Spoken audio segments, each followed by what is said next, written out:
Meeting for Tuesday, May 14th, 2024. We'll start with the Pledge of Allegiance led by Chairman France and followed by the invocation by myself. Please stand. Please stand. I pledge allegiance to the flag of the United States of America and to the republic for which it stands, one nation, under God, indivisible, with liberty and justice for all. Dear Lord, thank you for having us all tonight and being in good health. Please guide us tonight through this meeting to make the best decisions for this community and the citizens of our community. Thank you. Amen.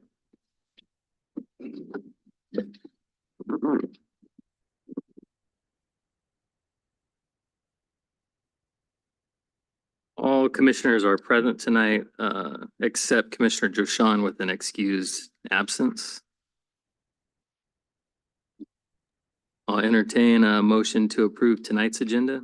Make a motion to approve tonight's agenda. Second. Commissioner Wiebe? Aye. Kaiser? Aye. France? Aye. And Sanchez. Aye. Also entertain a motion to approve the minutes of the previous meeting from March 12th, 2024. I motion to approve the minutes of the previous meeting, March 12th, 2024. Second. Commissioner Wiebe? Aye. Kaiser? Aye. France? Aye. And Sanchez. Aye. Move on to the public comment portion of the meeting. This portion of the meeting is reserved for persons wanting to address the commission only on matters not listed on this agenda. Speakers are limited to 5 minutes unless additional time is needed for translation. Please state your name and address for the record before making your presentation. Anyone in the audience wishing to speak on something not on the agenda tonight? Anyone on YouTube? All right, having no one wishing to speak, we'll close public comment at this time and open the public hearing portion of the meeting. I'll ask staff to present on item number 1. Yes, Honorable Commission. This first item is a conditional use permit number 24142, located at 701 and 731 Canal Street within the airport area. As you can see here's the location of the project site. 2 existing buildings on Canal Street within the airport district itself. Give you kind of a little bit of a closer point of view of that. And so essentially the project is located at 701 and 731 Canal Street. What the applicant is requesting is a large collection recycling center allowed within the industrial airport approach height zone. Large collection recycling centers are generally for CRV, aluminum, paper, plastic, and things of that nature that you would get during collecting garbage, and then they would come in and process these materials, sorting them and baling them and getting them ready to be shipped to other existing locations of SOS Recycle LLC. The CEQA for since this is a discretion action, the CEQA is exempt, or the project is exempt rather under section 15301 of the CEQA guidelines, essentially existing facilities that the facility is existing and that the new use would not be any more intensive than the previous use at the site. There are findings that are necessary for a CUP. Staff has considered the application and found it to be consistent with the general plan and with city's policies and standards. It would not impair the integrity and character of the zone district upon which it's in. It is suitable for the type and intensity of the area. There is adequate provision for water, sanitation, public utilities, and services since it is an existing facility or existing buildings. The recycling center would not be detrimental to public health, safety, or welfare if it were to be approved. The facility would not have a significant impact in the environment, and conditions of approval that are part of the proposed resolution were deemed necessary for safety and welfare.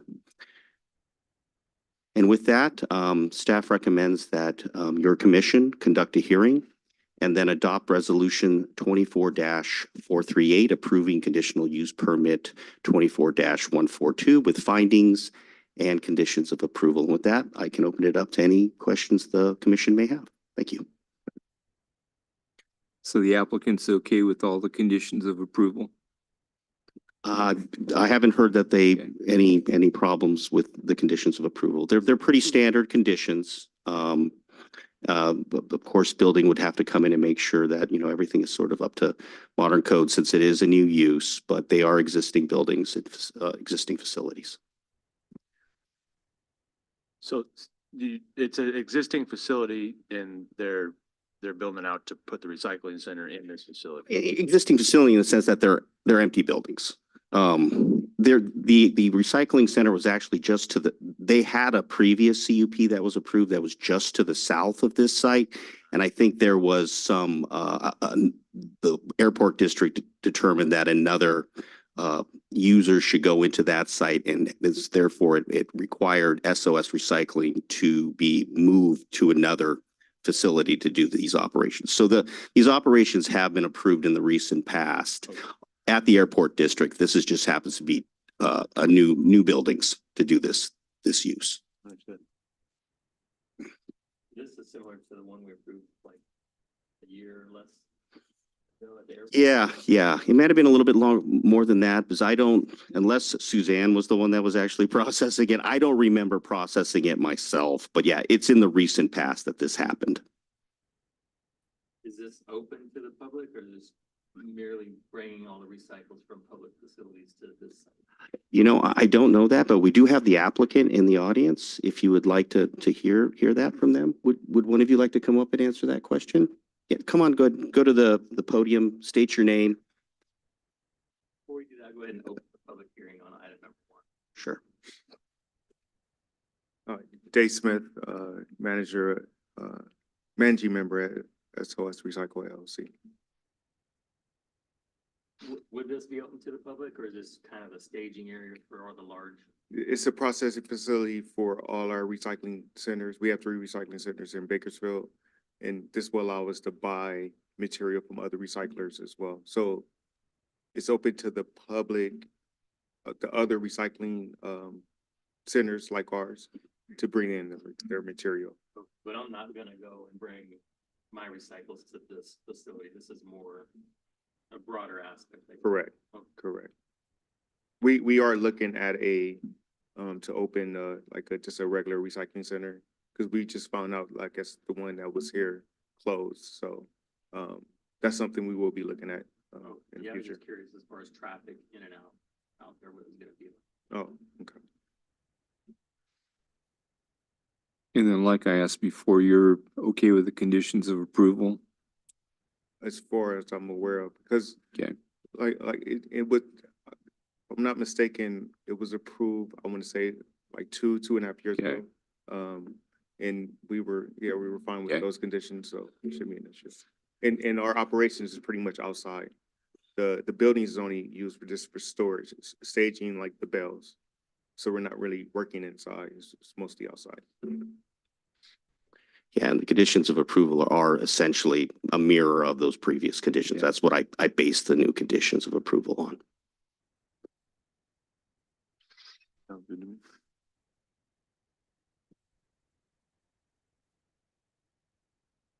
Thank you, appreciate it.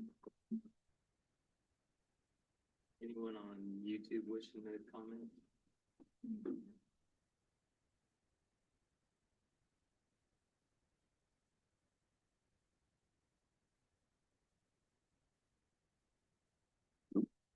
I'll close the public comment portion on item number 1 and entertain a motion if no one else has any questions. I motion we approve to adopt resolution number 24-438. I'm sorry, approving CUP number 24-142. Second. Is that good? Yeah, no. I wasn't sure if you're gonna finish it or not. No. Commissioner Wiebe, Aye. Heiser, Aye. Grant, Aye. and Sanchez. Aye. close the public hearing on item number 1 and move to item 2. I'm going through looking for all of them. Hearing Regarding conditional use permit 98. Yes, this is actually amendment number 1 of CUP number 98.5, which originally allowed for a telecommunications facility located actually very near the Public Works Department's building. So let me give you a little sense. That is the actual site. The telecommunications facility itself is actually kind of closer to where it says Commerce Way by the Y in Way. It's kind of essentially right up in there. And so, but the overall site is the entire facility, which is part of the facility itself creates a concrete block. And then there's a section, a little piece of their land that they've leased out to this telecommunications facility. So it's located at 1050 East Los Angeles Avenue.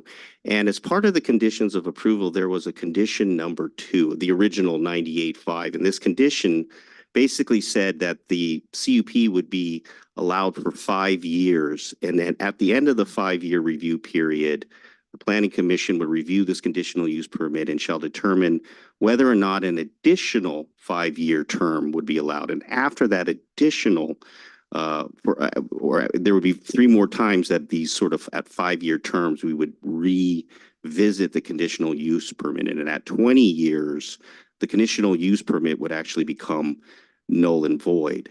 And so this conditional use permit, since then, I've gone into the record. There's actually no time that this was actually brought up to your commission for a renewal. And in fact, we now do telecommunications facilities where we just allow them indefinitely. There's of course always the ability for the commission to revoke a permit. That's allowed by, in the next bullet, by section 2.190 of Title 17 of the zoning ordinance. I think, although it's not very clear why this condition was put in place, I think it was because telecommunications facilities were kind of still newer technology back in the time. And I think out of an abundance of caution, we placed this in.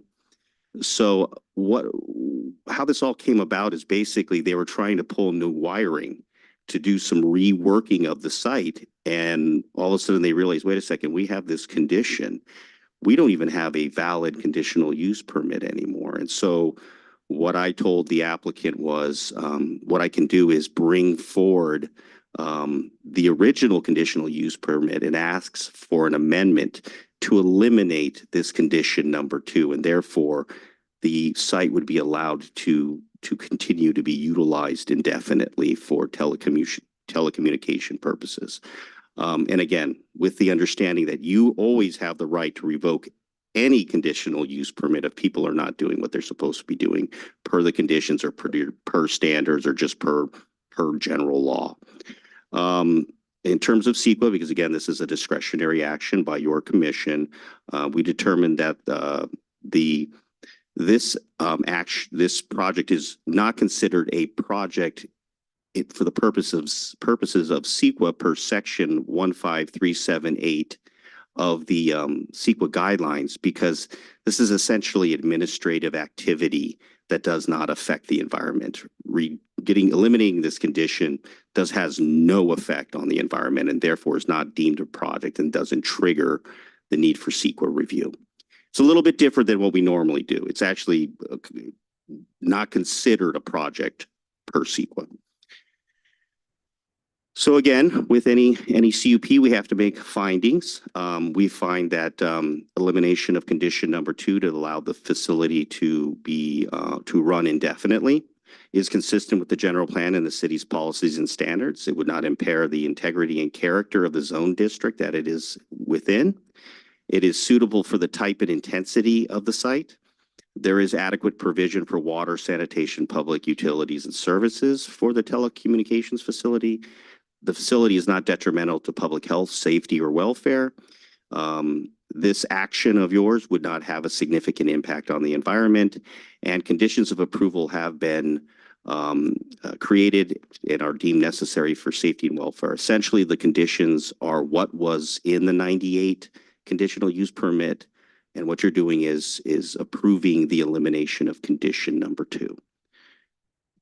And with that, I would recommend that the commission conduct a hearing and adopt resolution number 24-439, approving amendment number 1 to conditional use permit number 98-5 with findings and conditions of approval. With that, I'm here to entertain any questions you may have. Steve, I didn't. So every 5 years it was being renewed. Every 5 years, it was supposed to have been renewed, but in looking through the file, I don't believe that occurred. You know, you forget that you're supposed to do this 5 years from now when you It was get still running stuff. right. And in fact, technically, the conditional use permit had elapsed in 2018, but subsequent to that, there was actually building permits allowed on the site that were post 2018. So what we're trying to do is just clean this up so it's very clear. This is allowed forever. Again, with the caveat that if something goes sideways, you always have the right to revoke the permit. That is always the right of yours with any conditional use permit, not just this one. So we did a conditional use permit a while back for something else, and we wanted to revisit it in a year.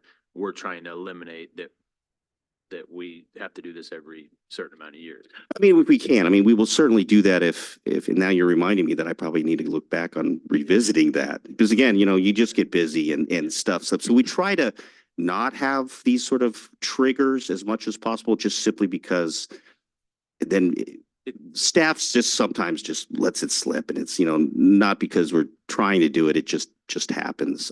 But in this case, we just want to eliminate that so that they don't have to contend with any more conditional use permits in the future, and that their facility is allowed by right. And it's been working very well. There's been no problems with it.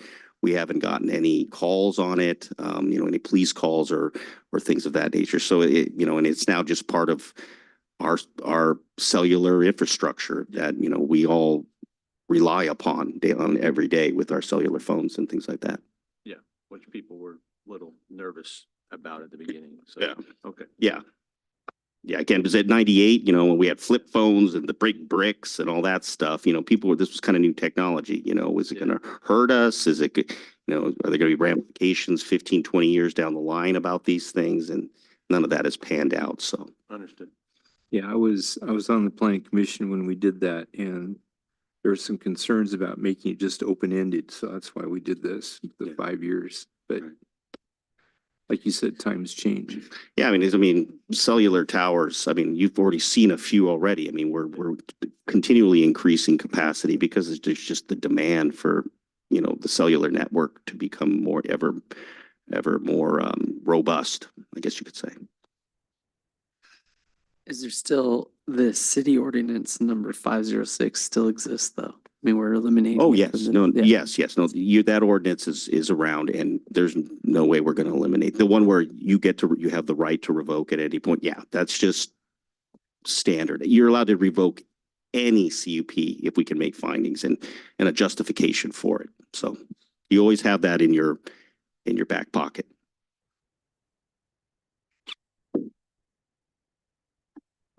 No other questions by commissioners. I'll open the portion to public comment. Seeing no one in the audience, is there anyone on YouTube wishing to comment? Okay.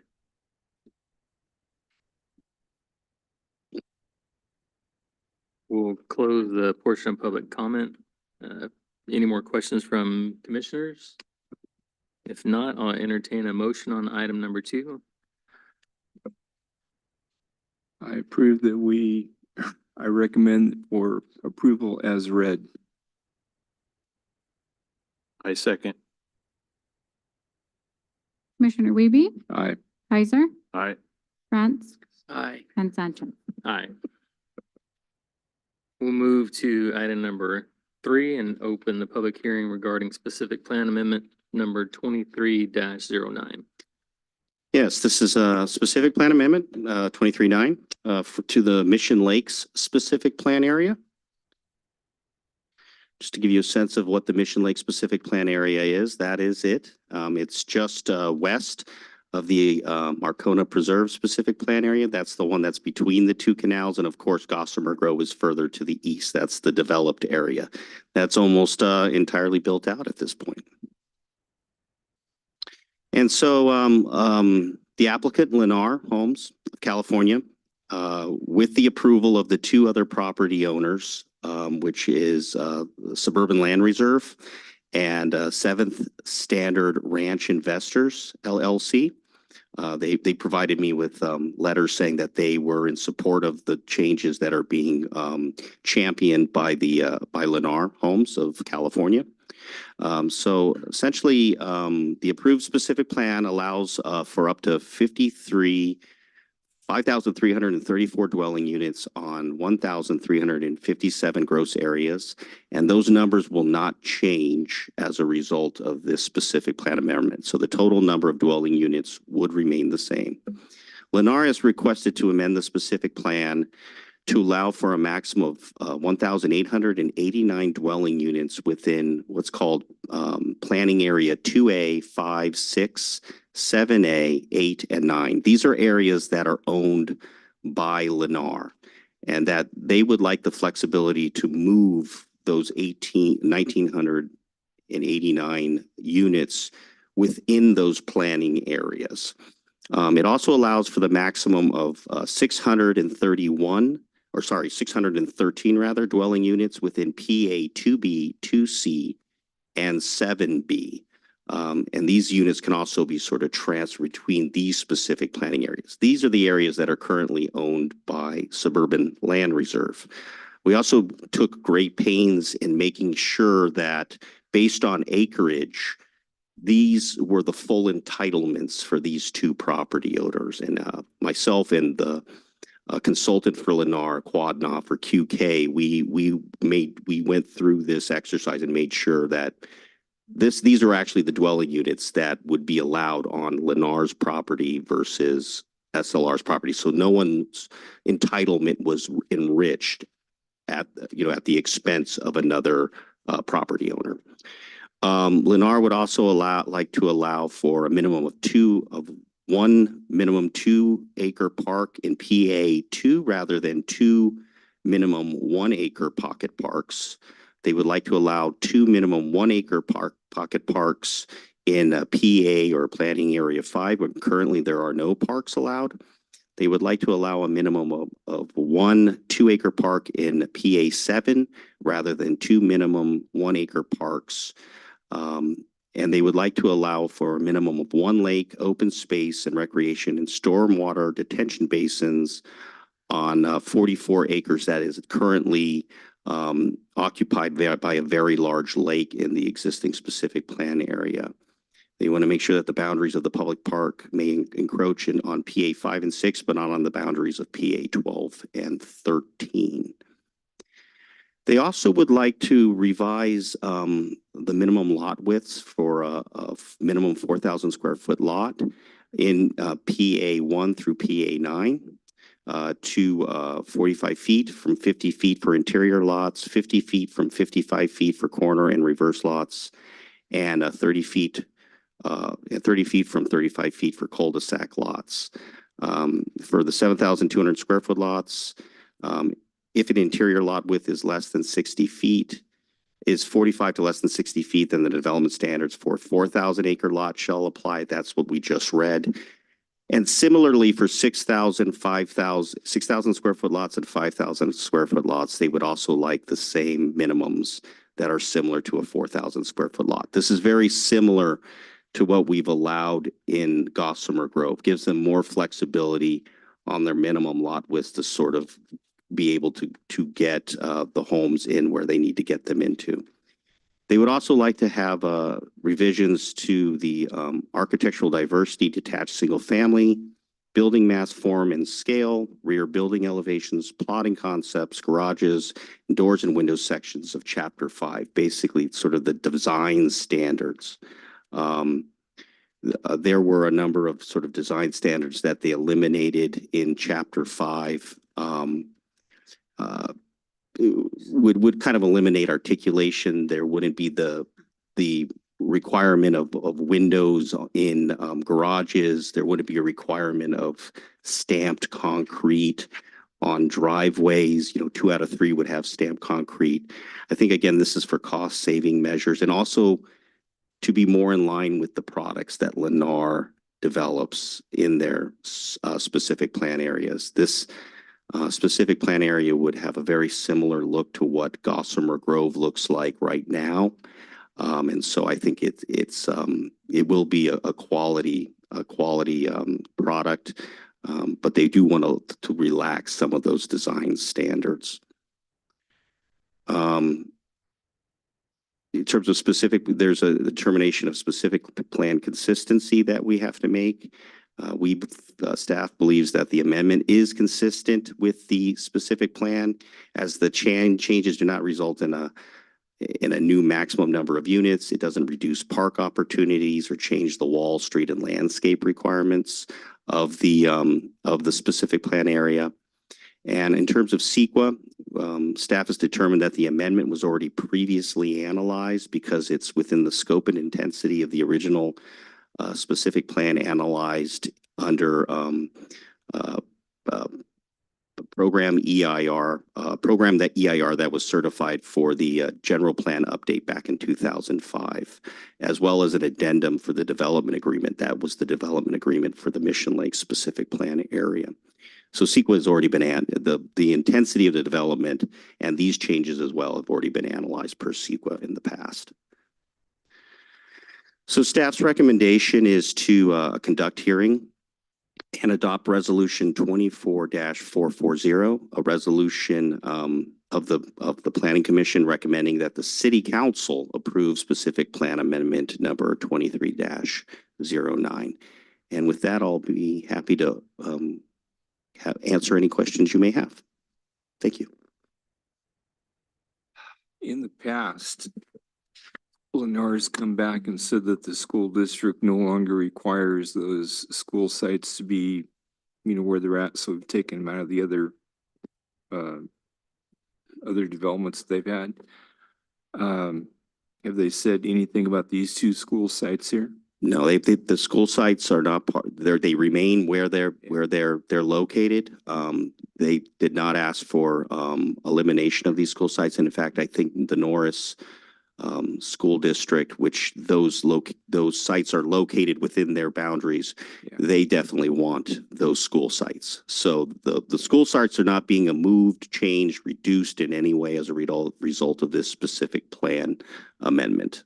So is it that the lake has shrunk and these lots are they're maximizing the lots now, but same amount of homes? Yeah, they're not going to reduce for the lake site, that kind of strange looking blob in the middle where there was a lake and then there's some green space. What's going to happen is the lake is actually going to shrink. There may be one lake, or there may be 2 smaller lakes with a meandering stream, very similar to Riverwalk, but with an increased amount of green space. And the reason they want to do that is because given, drought and, the Sustainable Groundwater Management Act, it might not be the best thing to have a 40+ acre man-made lake. But at the same time, it is a focal point of their recreational uses. It's called Mission Lakes. And so having a lake feature, but greatly diminished, still would add a value and be a nice focal point for the community, but not the massive lake that was once envisioned. So is the lot size is bigger than, they are bigger than Gossamer Grove? The lot sizes are comparable to Gossamer Grove. They're going to have lot sizes of those, 6,000, 7,000, 4,000, 5,000, very similar to Gossamer Grove. What they're asking for is the minimum width of the frontage. The minimum width is going to be somewhat reduced. I think so that they have a little more flexibility they could make them wider, but they would also have some flexibility to be able to narrow them down. But the lot sizes would, it really depends on how deep the lot is, right? Yeah. But there's going to be a range of lot sizes in there. They just want more flexibility in that minimum width. And there's gonna be like an extra acre park, right?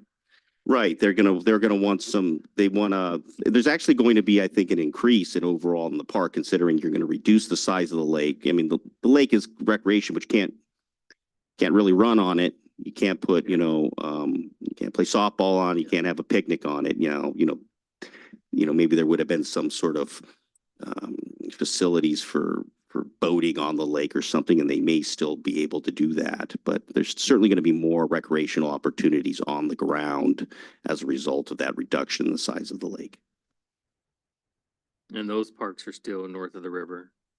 Yes, and in fact, I received a comment or a phone call today about north of the river because I made sure that I noticed both the school districts and north of the river.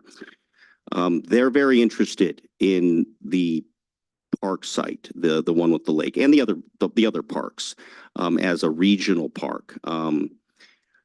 Negotiations between Lennar, the city, and north of the river Park and Rec would occur a little further down the line when we start to condition tentative maps.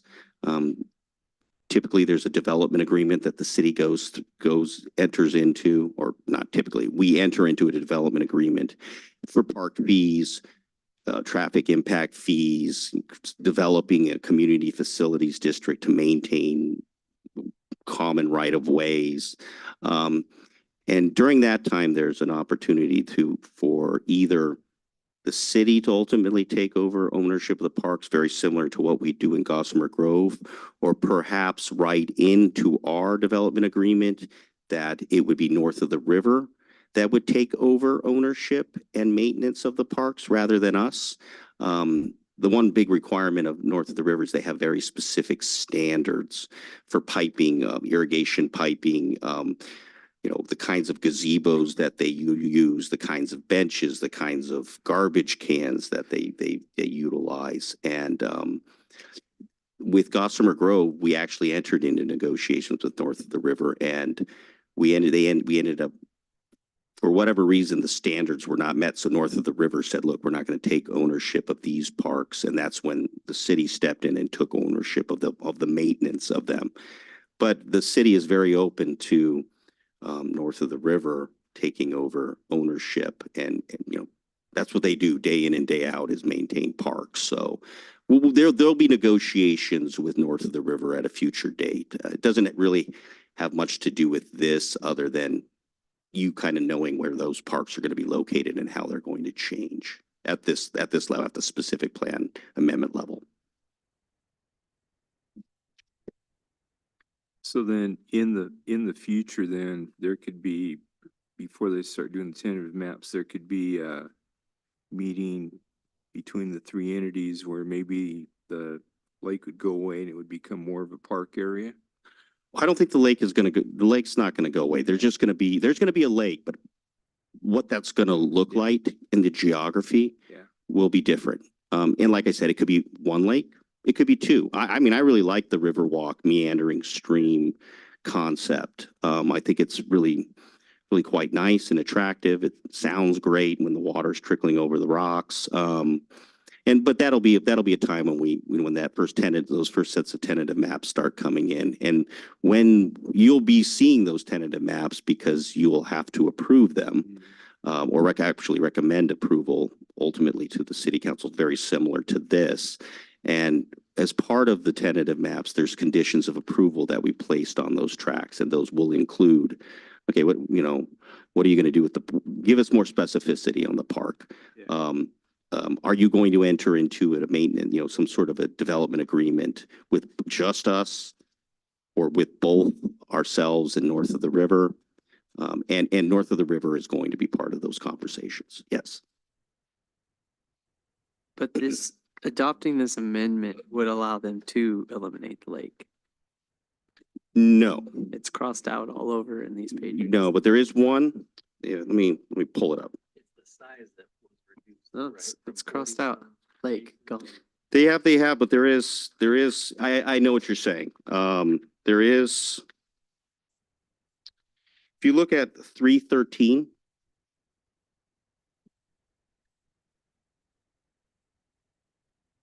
Says allow minimum one lake. It's the new language they brought in. It says allow a minimum of one lake in open space on 44.1 acres. So it's minimum one lake.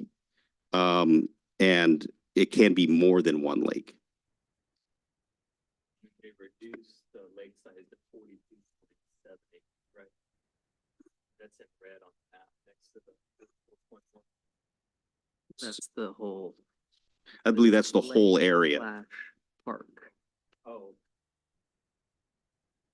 Okay, so they have that on 313, but on everywhere else, They've eliminated the they've lake. eliminated the lake. Yeah. Yeah, and I was, and I believe, a representative of Lennar is on it. We could certainly ask them if that's the intent or not. And again, you guys have the right to recommend that, they keep some sort of a lake, amenity, or, you can approve with, clarifying that at least one lake. I interpreted that language as, I'm sorry? No, I was gonna say, I wonder what classifies as a lake. Like at what, How do you define lake? Like Yeah, this like what- size lake, it's a bathtub a lake, Compared to a pond? yeah. like what, yeah, minimum one lake and open space on 44 acres. So Yeah. what's a lake? Yeah. Like a big pool Yeah. or, No, I it's got you. not gonna be just like. or something that a Basin. I envision, canoe can go on? I envision it like, kind of like, river lakes in, Bicentennial High School. Yeah. That's how I envision, the size of that. I don't know if that's an accurate size, but Just curious, cause it says, you're right, it says allow minimum of one lake and open space on that many acres. Yeah. But it doesn't say You could, so much. you could recommend to the council that, the lake be a certain minimum acreage. If that is something that would, make you feel more comfortable in recommending approval. I'd be more inclined to get rid of the lake I was- personally, but yeah. Then they have to change their name. that's a hard one. I don't know. We believe Lennar is on the. I believe a representative of Lennar is on Zoom. If we don't have any more questions, feel comfortable, open to public comment. Mhm. We can go ahead and open public comment at this time.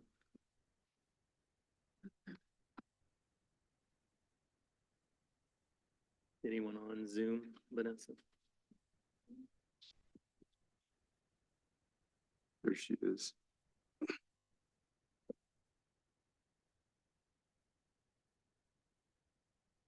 Yeah, if she's on, if she can unmute herself and.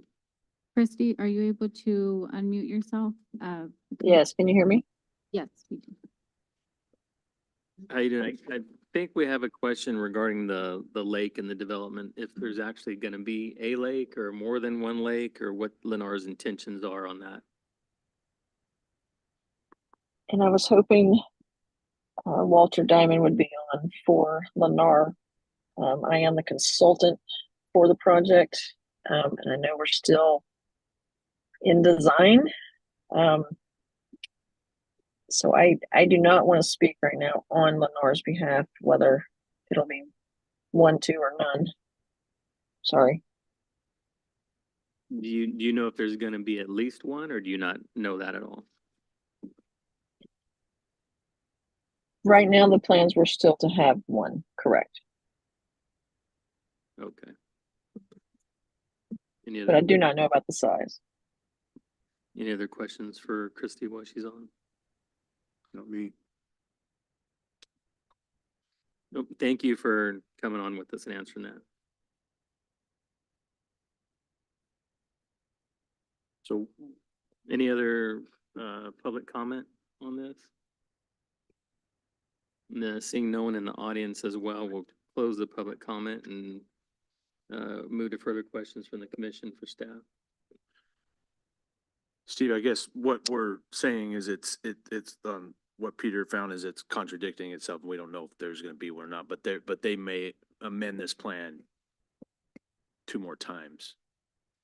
And we, They could ask for that, yeah. yeah, But like Bob said, I mean, if it's just to point it out. It doesn't mean, I mean, do we want to have them have a lake or not? He's like, I don't care if they have a lake. I like it. It But I doesn't do- affect- I Yeah, get- something I get different. Bob's point. It doesn't yeah. affect tonight's topic though of lot size reduction. I mean, Or width, Yeah, we're adopting everything that's in here. including, okay. yeah, anything that was in red is the potential changes. You can request, you can make a recommendation that to approve it with, Like a clarification. clarification that there will be at least a minimum 1 lake. I mean, you can certainly, then we can bring forward your recommendation to the city council. And in the interim, we could also, because it's ultimately the city council that approves it, we can clarify based on what your recommendation is in the text. Sorry, Steve. I would say we recommend to approve it per a more specific plan, right?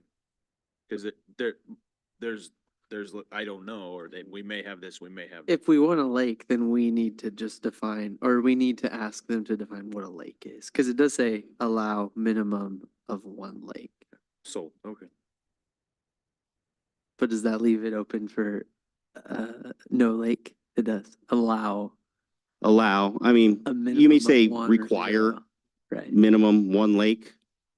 And, it's really under you're right. It could be interpreted, I think allow is, well, you could also allow no lake, Right. right? Right. Now, if you want to require a minimum lake, 1 lake, or if you want to leave it like this, where perhaps it's no lake, it would be a little funny to have a Mission Lakes without a lake. Yeah. But Why don't we just leave it like it is and worry about it later? I mean, I think Because we would be approving it that they don't have to put a lake in. So if there's Yes. any feelings that they would like a lake or we'd want them to put a lake, Yeah. this allows them to not have a lake. we can still ask for clarification That's, on their intentions, right? that's what I would do. yeah, I mean, you could say you could probably recommend approval with clarification to the city council about what your intent for a lake is. I like that idea. We could do something to that effect, sure. Again, this is a recommendation of approval, so you guys aren't ultimately approving this. It'll be Right. on the council for to approve. I like the recommendation, that we have more clarification. So are we recommending that they clarify and then the city council gets to ultimately Make the decide? decision. Yes. I'd have to write it down to say it. Any other questions for staff? Nope. And then I'll entertain a motion on item number 3. You wrote it down? Yeah, you wrote it down. I didn't write it down. I put it back on the screen. Can you Yeah, put that put it last back slide on back on the screen, Vanessa? I recommend we adopt resolution number 24-440.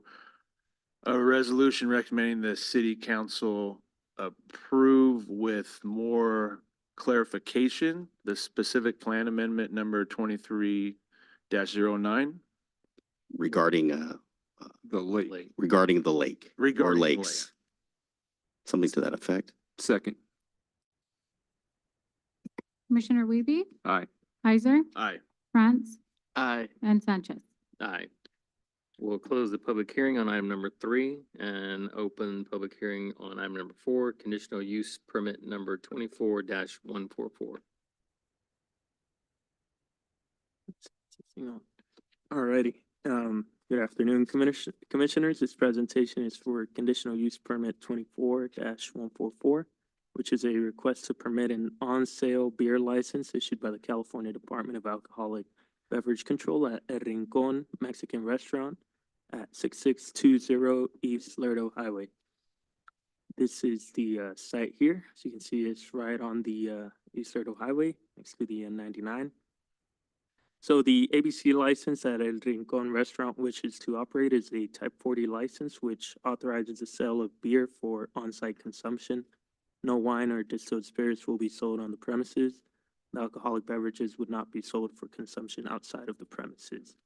The restaurant is located in the General Commercial Zone District. Although restaurants are permitted by right in the zone, the zoning ordinance does require a CUP for any restaurant serving alcoholic beverages. If approved, beer would be sold simply as an accessory and complementary item to the remainder of the menu items. The zoning ordinance has a specific set of standard conditions of approval for alcohol-related on-site sales. Staff believes that the proposed conditions of approval included in the resolution are sufficient in nature to preserve the public safety, welfare, and character of the city of Shafter. Staff believes the project is compatible with the surrounding area and that allowing the sale of beer for on-site consumption as part of the operations of El Rincon Mexican Restaurant will not pose any issues.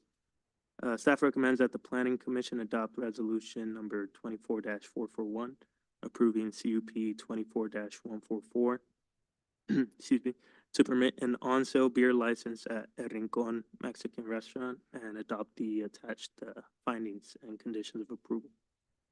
With that in mind, I'll open it up for any questions. No questions. No, if there's no questions, we'll open the public comment. There's no one in the audience. Anyone on Zoom? Seeing no one, we'll close public comment and I'll entertain a motion on item number 4.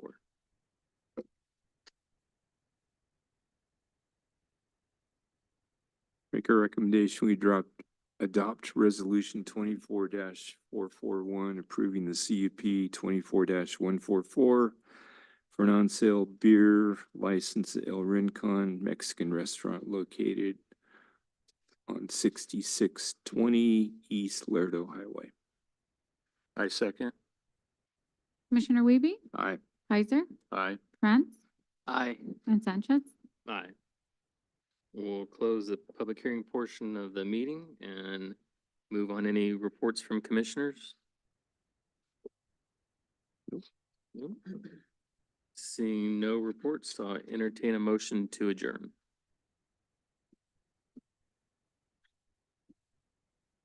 I make a motion, we adjourn. I second the motion. Meeting adjourned.